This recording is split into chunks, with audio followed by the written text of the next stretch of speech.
Some businesses will even take screenshots of your computer screen of what you're up to and monitor mouse clicks and those kind of things. Usually most businesses are going to do the right thing and disclose that in their employment policy somewhere, but most employment policies are going to have a throwaway line which effectively says, hey, we have the right to monitor any of your computer activity. And so expect that if you're using a corporate device, someone's going to be tracking potentially what you're up to.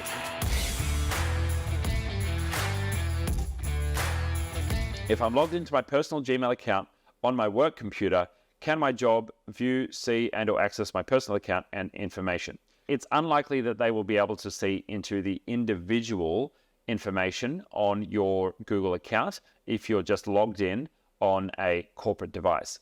However, if you're using a corporate device, people have the ability to see quite a bit of your activity. For example, if you're browsing the internet, they'll probably be able to retain any of the history of your browsing if they wanted to. So they'll be able to see what sites that you've got access to. They may be able to even see any of the cookies that are placed on that computer. So they place information about your browsing history locally on the computer. So they'll be able to get access to that. If you're connecting to certain websites of your favorites in the browser, they're going to see what websites that you're going to. So in effect, if you're using a company device, expect that your information is going to be tracked.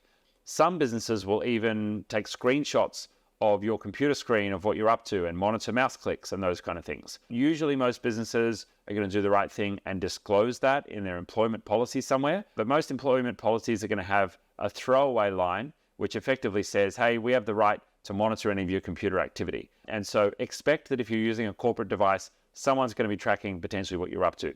Now, does that mean that they can log into your Gmail and access files inside your Gmail and access files inside your Google Drive? No, not necessarily. Although if you installed Google Drive on that computer and it started synchronizing your files down to the local desktop, well, those files are sitting on the desktop and that is a corporate controlled machine. And so someone could potentially get access to those. They may even be backing up the computer and getting access to those files and backing them up. So if you're using any kind of corporate device, my advice is just be mindful that anything you're doing may be seen, anything you save there may be accessed, and expect that if you're using a corporate device, it's going to be tracked by someone because an IT department are probably going to want to be protecting that machine and making sure there's no likelihood that there's viruses. They're going to be reducing security risks inside the business. And for those reasons, they want to be tracking exactly what's going on that machine. If you like this content, please hit subscribe and hit the bell notification so you can be notified when we go live or drop new content on the channel. Now, if you'd like to connect with us, hit us up on social media or join our free community group. All the links to that are right below this video. If you'd like to learn more about Google Workspace and the technology ecosystem, you can join our free Genius Academy by transferring your billing across to itGenius. Or you can join a Workspace Basics Bootcamp. Now, if you're a business owner and you're interested in an audit on your technology stack or your Workspace account, or you're looking to do a project in the tech world, well, you can take advantage of our free consultation. And if you need help right now, then consider joining Concierge or taking up a quick fix with our team for professional support for your tech stack.